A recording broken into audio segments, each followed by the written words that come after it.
How well does the DJI Neo actually work for vlogging? I thought I'd give it a test since the last update, and since I've now got over my man flu. Just about. What am I going to talk about in the vlog? Well, seeing as everyone else has done it, I'm going to talk about why I'm not replacing my Air 3 with the Air 3S. Direction track. Okay, let's go.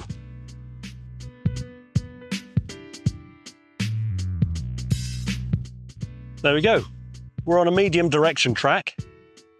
I'm going to do that because I'm just using this microphone. I'm not even connected to the phone at all. Hello. But I've got to put my camera away first. Let's talk about the DJI Air 3S. I've got a few notes here. What are the main differences with the DJI Air 3S? It's very slightly heavier, about 4 grams, and a tiny bit larger. It's got a tiny bit less flight time, and that's because it's got that LiDAR thing on it, which is probably what I'll come back to. At least that's what I think it is anyway. It's got a maximum pitch angle of 36 degrees, not 35, which is on the Air 3. Thank goodness they brought us an extra degree of pitch angle. I really missed out on that. High precision positioning horizontally. That's where it takes a photo of where it's taken off from and actually uses some sort of extra algorithm for positioning itself. It's got 42 gigabytes of internal memory, which is quite a big jump from the 8 gigabytes that the Air 3 had. And a lot of creators have been saying, well, that's great for those times that you might forget your SD card. My SD card lives in my Air 3. Yeah, it's useful at a pinch, but 128 gigabyte SD card that is basically just stuck in my Air 3 the whole time, it's not really a worry. But good if your SD card goes corrupt or something like that, I guess. The big thing is on the 24mm main camera, they've bumped that up from a 1/1/3 sensor to a 1-inch sensor. And that goes from 48 megapixels to 50 megapixels. A whole 2 extra megapixels. That's great. But seriously, that is a good improvement. I'm going to try and turn this corner now. I just want to tell you both good luck. We're all counting on you. I'm walking this way. Okay, that's good. It's following me. Well done, Neo. Well done, big track. That's really good. I think if you turn too quickly, it does get a little bit confused. You've probably got the sun right in your face and right on my back now. Feels quite nice and warm. Anyway, let's get back to the subject. Yeah, that extra sensor size is really good for gathering in light, and I think helps with one of the main marketing features of the Air 3S, which is flying at night, which I'll come back onto. It's got a minimum focus distance of 0.5 meters, so 50 centimeters. So that will really help you be able to focus better on the tree you're crashing into. The medium telephoto lens, it's the same 17mm equivalent with the same sensor, so not a lot of change there. One of the things I was hoping it would do is to be able to seamlessly flick between the main camera and the telephoto lens, because it's one of the things I found was really tricky, was having to switch the recording off, switch to the telephoto lens, and then remember to switch it back on again. Always a challenge for me.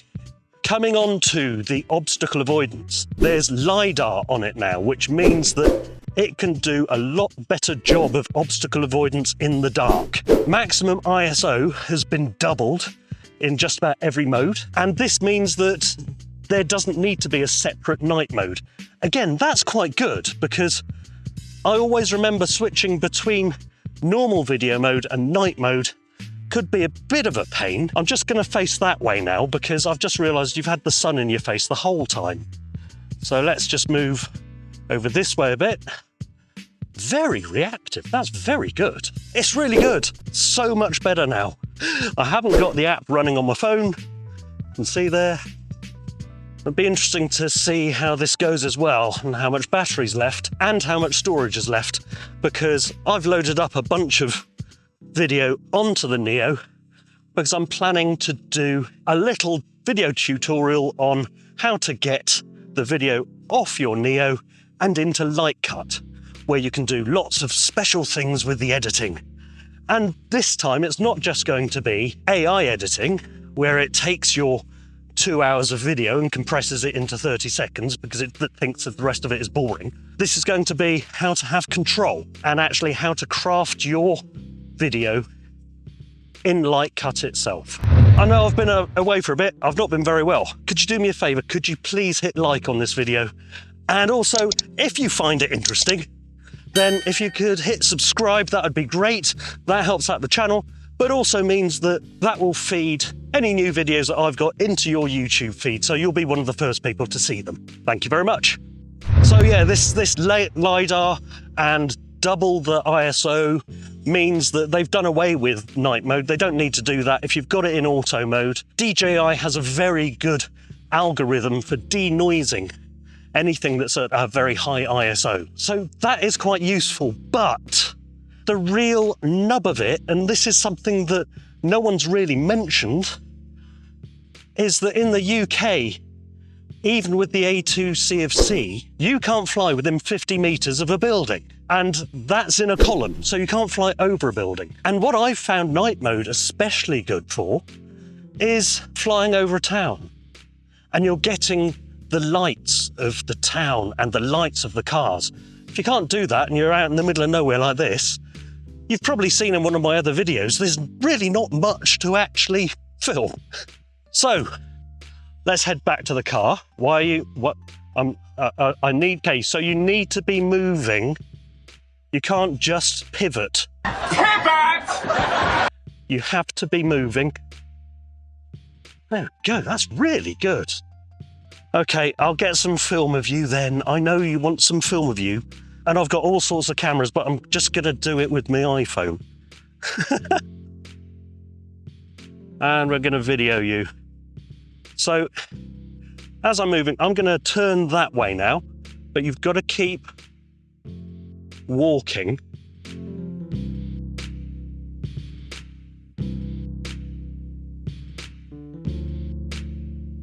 I do love this Neo. Okay, and I'll just keep walking, keep moving. And the wee puppy comes round and is very obedient. There we go, that's a nicer shot there.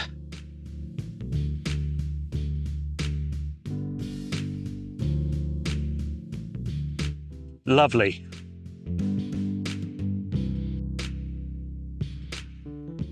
Now, as I walk around,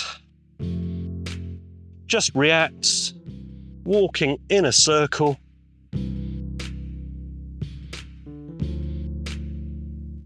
Very good. Very good, I'm liking it. Okay, let's walk around here. Now, we're not going to walk anywhere near some trees. Let's get over here. Very reactive. The trick is to always be moving. If you pivot, and then walk, it's going to just go into follow mode. Now, we're back in direction track and it picks up direction track again. So if it does go into follow mode, if you accidentally just walk to the side like this, and it's gone into follow mode, it's in follow mode now. But then if it sees your face and you walk forward, straight back into direction track. Just getting weird looks from people. You get used to it after a while. It's just a bit of B-roll, walking about, walking at quite a pace. Really does very good job now.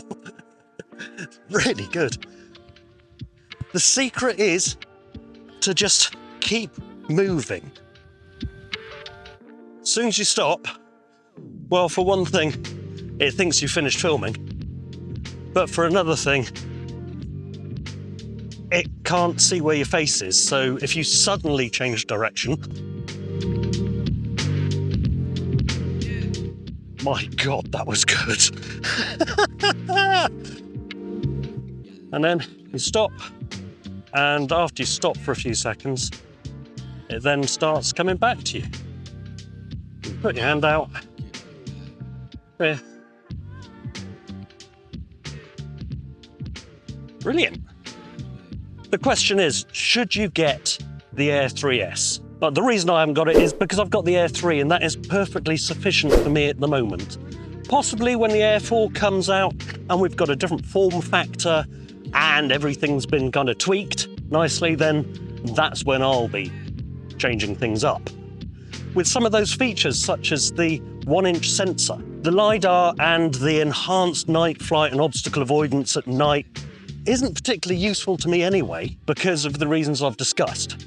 Now, you do need to check in your local area and in your territory to see what the night flying laws are. There are some countries, such as the Netherlands, where I believe it's fairly much forbidden to fly at night at all with a drone. But in the UK, unless you've got the GVC and you've got some sort of special operating license and you are a commercial pilot, not a huge amount of point. Now, I don't do a huge amount of commercial work, so yeah, I'll be waiting for the Air 4. Of course, these are my own personal opinions. Probably if you're flying commercially, you do want the latest kit. And so, yeah, you probably would want to get the Air 3S. But for the moment, for me, personally, not a huge amount of benefit to it. And you're talking about a huge amount of wonga as well. And it was only a year ago that I got the Air 3, and that was like the thick end of 1,500 quid. Yes, I know I missed out on free panoramic, where you can basically dictate the size of the panorama that you want to take. That's okay, I'll have a little play with that. There's also aesthetic auto active track, which, yeah, that does tempt me. But of course, when it comes down to it, we all know what we're waiting for, don't we? It's the Mini 5 Pro. I will be getting that. Let's just hope they don't do a Mini 4 Pro S. Bye!